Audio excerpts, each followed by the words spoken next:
running that issues the alerts. We push out the alerts over the internet. If you're a registered user, this is not a public system, you have to be a registered user, then you can receive these alerts. And this was the alert that the Berkeley Seismo Lab got in the early hours of Sunday morning. And so it shows the location of the earthquake. This is the location of the event. And then you saw the red and the yellow circles were that seismic energy radiating out from the event, and you saw the countdown prior to the earthquake. So let me show this you one more time. Earthquake, earthquake. So Berkeley gets 5 seconds of warning for this particular earthquake. San Francisco down here got about 8 seconds worth of warning. Oakland probably got about the same amount of warning. San Jose, for example, down here, I didn't actually calculate the time, but might get 15, possibly even 20 seconds worth of warning for that event. So what use is a few seconds to a few tens of seconds warning? You can get under a chair. In fact, one of the, in case you hadn't, there's been a fair bit of news coverage about this over the last few days. CBS was talking to people in Napa, and in particular they were talking to one guy who had a very obvious black eye from the earthquake, and he was talking about the fact that if he just had a fraction of a second's warning, he would have been able to get out of the way and would not have been injured in this particular earthquake. Yeah. That's right. So the closer you are to the epicenter of the earthquake, the red dot in this particular case, the less warning you would have. So it takes a certain amount of time to detect the earthquake and to push out the warning. And so we refer to that as the blind zone. I don't actually have a figure that shows the blind zone for this event, but the blind zone for this event is about this big. So the blind zone for this event, i.e. the region that could not have received a warning from this system, just included Vallejo and Napa. So neither Napa, we actually don't have any test users in Vallejo or Napa. So even if we did, they would not have received a warning. They would have gotten the alert about the same time that the shaking started in this case. However, we are also trying to persuade both the state and the federal government to invest in a public early warning system. It would cost $80 million to build it and operate it for the first 5 years. And one of the reasons that funding is needed is to improve the instrumentation that we have that's behind this system and to speed it up. And in fact, if we had that money and we had made those improvements that we have planned, then Napa would have received a warning. Okay? It would only have been a very short warning, a second, possibly even less than a second, but Napa would have received a warning if we had the funding and this was a public system. Yeah. It's not. No, I'm sorry, I didn't mean to. So this is a demonstration system. It's not a public system, but we have test users. So we provide these alerts to a group of test users, and we push the alert out to them over the internet. Okay, other uses of this warning. Yeah. Right. Exactly right. So the reason that Tokyo got more warning was that they were further away from the epicenter. It was also a much larger earthquake, so the shaking was much stronger over a much larger area. So they experienced pretty strong shaking while also getting more than a minute's worth of warning. It's the same here in California. The maximum amount of warning that you could get is about a minute. And that's actually for an earthquake that starts at the northern end of the San Andreas Fault and ruptures down the San Andreas Fault towards the Bay Area. That is a magnitude 8 earthquake. And so in that scenario, you would have more, we in the Bay Area would have more than a minute's worth of warning. It's also the earthquake that would cause the most damage in the Bay Area. It's the worst case scenario earthquake for the Bay Area. Okay, other uses of a few seconds. Yeah. Yeah, the red and the yellow represent the P wave and the S wave. P wave comes first and then the S wave. We're going to talk about this in lots of detail, surprise, surprise, later in the class. So there's no need to get into too much detail, but I do want to hit a couple of points with what you can do with a few seconds warning. Yeah. Exactly, that was one of them I wanted. Thank you. You can slow down trains. In fact, the BART system here in the Bay Area, they are one of our test users, and they're so pleased with the system that back in, I think it was 2013, they implemented an automated response to the alerts. So since 2013, BART has been getting these alerts. When there's a significant earthquake, they slow and stop the trains. And let me tell you why they do that. So first of all, envision one of those really big bendy buses that we have driving around Berkeley that's full of people. Okay? You can get about 100 people in one of those bendy buses. Now envision that bendy bus driving down an elevated highway, perhaps approaching the maze, for example, on 580, and for whatever reason, it doesn't make the turn and it just drives off the side of the highway. Okay? You can imagine what that's going to mean for the 100 people who are on that bus. Now imagine you have 10 of those buses going along, one behind the other, i.e. a BART train. A BART's trains during rush hour are typically 10-car trains. There's about 1,000 people on each of those BART trains, and their normal operating speed is 70 miles an hour. During rush hour, at any given moment in time, there are somewhere between 40 and 45 trains going along at 70 miles an hour. And now imagine you have an earthquake, and one, possibly more of those trains derail. You can imagine the impact that would have. Now, if they have a warning, they can start to automatically decelerate the trains. In case you didn't know, the person you see at the front of the BART train has two tasks. The first is to close the doors before the trains leave the station, and the second is to hit the emergency stop button if they see something on the track. That's it. Everything else about the BART train system is controlled automatically from an operations center in Oakland. So if they get the warning, they can automatically decelerate the trains, just like they normally do on any normal day, and bring them to a slow speed and to a stop. It takes 24 seconds to get from 70 miles an hour to a stop at the normal braking speed. Okay? So if they get a 24-second warning, all of the trains will come to a stop, and none of them will derail. Even if they only get a 10-second warning, they can significantly reduce the speed, thereby reducing the amount of track that the train is going to cover while the shaking is going on before it comes to a stop. And so the benefits for BART are very obvious, so that's why they implemented the system back in 2013. Yeah?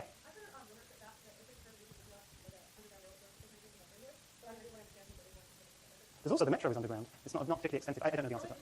The comment was that our earthquake's the reason there isn't a large underground metro system beneath LA. I honestly don't know the answer to that. Yeah?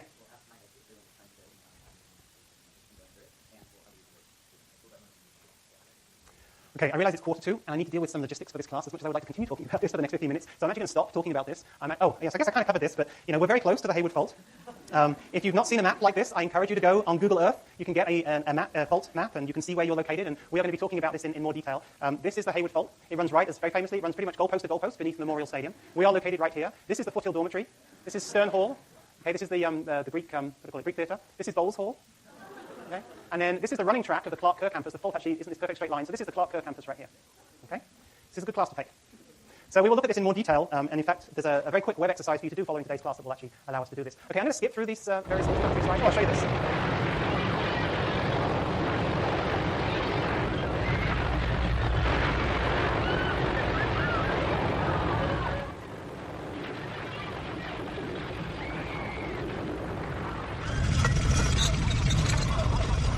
Watch this. earthquake. How strong is it, Aaron? I give it a 4.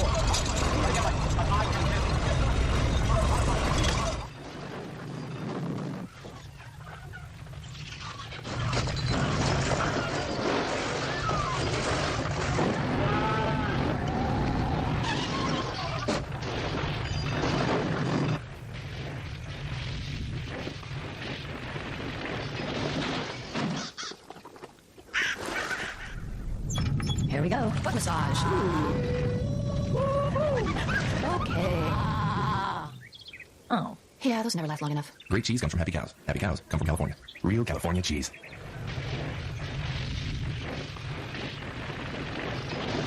The 9.2! Where's it located? San Francisco! Over here!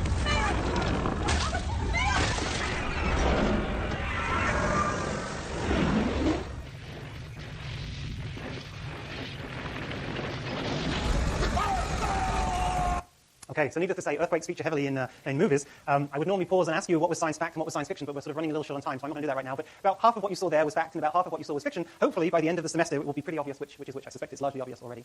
Okay, I'm going to skip over this because we spent... Oh, this, I'm going to show you this. Anybody want to tell me where this is from? Yeah. Is it Berkeley? No, it's not Berkeley. Yeah, the back.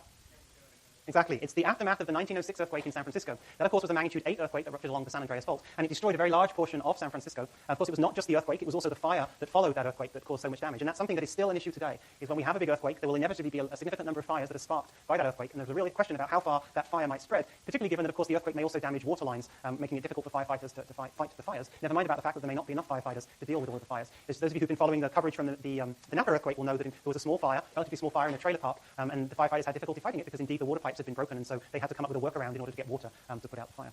So we will talk, of course, about the 1906 earthquake. This was a really important event in seismology. It was actually not until 1906, only 100 years ago, that people recognized that when you have an earthquake, it's associated with a slip on a fault. Okay, something that's very obvious to us now. It was only after this earthquake that the San Andreas Fault was identified as well. So this was a fairly major, well, it was a breaking point when it comes to understanding what causes earthquakes and the science behind earthquakes, and so we will talk about that. This is just an image of the burnt-out San Francisco. Basically, these are the blocks, right? These are the streets here. This is an image taken from a kite. And so this entire block is burnt to the ground. And then what you're seeing is kind of the skeletons of the non-wood frame buildings, including City Hall. This is City Hall in the corner here. Okay, I already told you to download the app. I'm not going to, actually this is the previous version, the current version looks a little different. It shows the recent earthquakes, and you can then click on a particular earthquake. It tells you when it happens, what its magnitude was, and what the shaking would be at your location. This particular example is too far from our location, so that's why it says no shaking estimate. You can click on the past button. When you click on the past button, it shows the significant earthquakes in California in the past. And again, when you click on one of these earthquakes, for example, if you click on, this is the 1868 Hayward Fault earthquake, which of course we're on the Hayward Fault, and it shows you what the shaking intensity at your location, the dot you can see is Berkeley, I did this when I was in Berkeley, shaking intensity 7. For the San Francisco earthquake 1906, shaking intensity in Berkeley was an 8. Okay? And you'll come to understand what shaking intensity 8 means, but I can also show you, if you look at the app, there are some video clips, but we don't have enough time really to look at them. Let's see. This is from the Christchurch earthquake in 2011.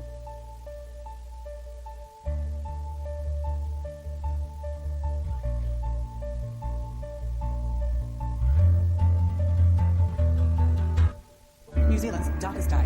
At least 65 people are dead, many more injured. The magnitude 6.3 quake struck in the heart of the city of Christchurch. Pulling a body out of rubble that had fallen on a car, people with blood pouring down their faces, just walking in the daze. No one can be alive under this. Emergency services urge people to get out of the city. So it's huge, it is huge. You can just see the buildings that have lost their facade. Australia's offer of emergency help has been taken up, and the New Zealand government continues to Survive the scandal. Just terrible panic, and then just panic everyone, and then they get the kids for the outskirts of town.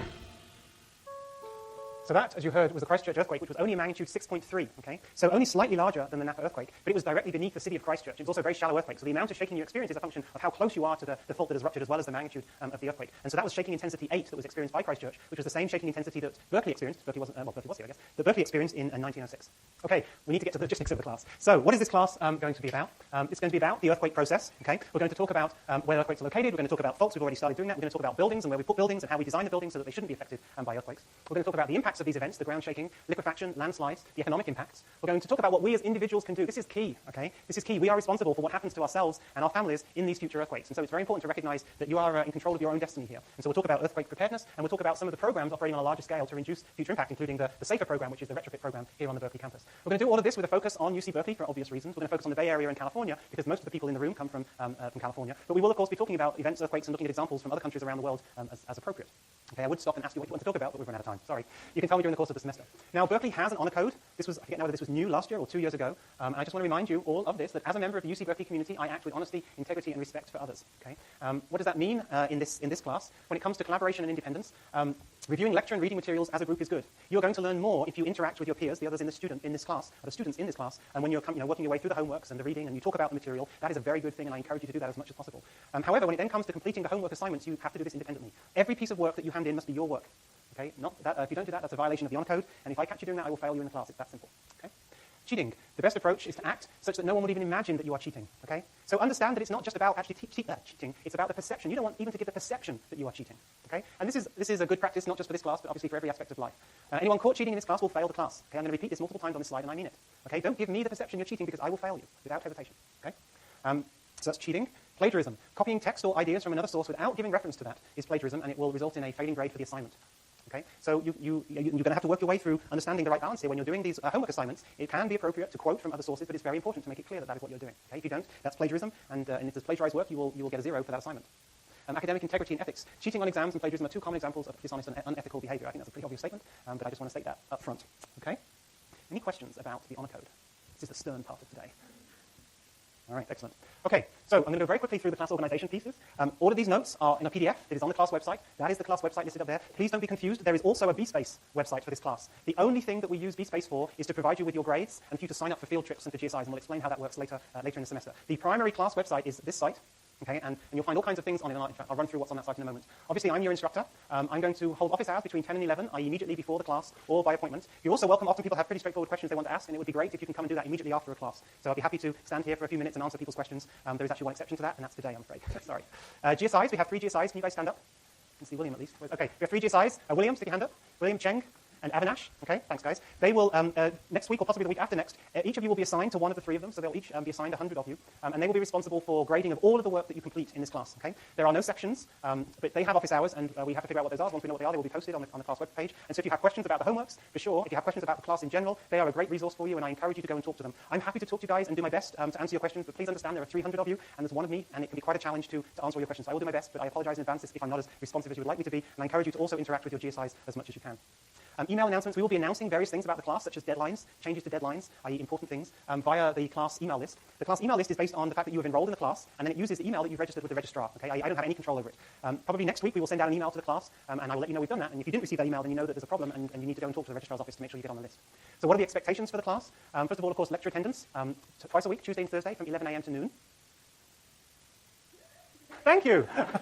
This class, I know it's listed as being from 11 to 12:30. In fact, we will usually only meet from 11 until noon, and the reason is that the additional time is needed for the field trips. Okay? Having said that, as you can imagine from the way I like to run these classes, often I overrun, and I won't be apologizing for it because, after all, the class is scheduled till 12:30. But essentially, this is 2 one-hour lectures plus the field trip, the 2 field trips. We'll talk about the 2 field trips in a moment. Okay, I strongly encourage you to come to the lecture.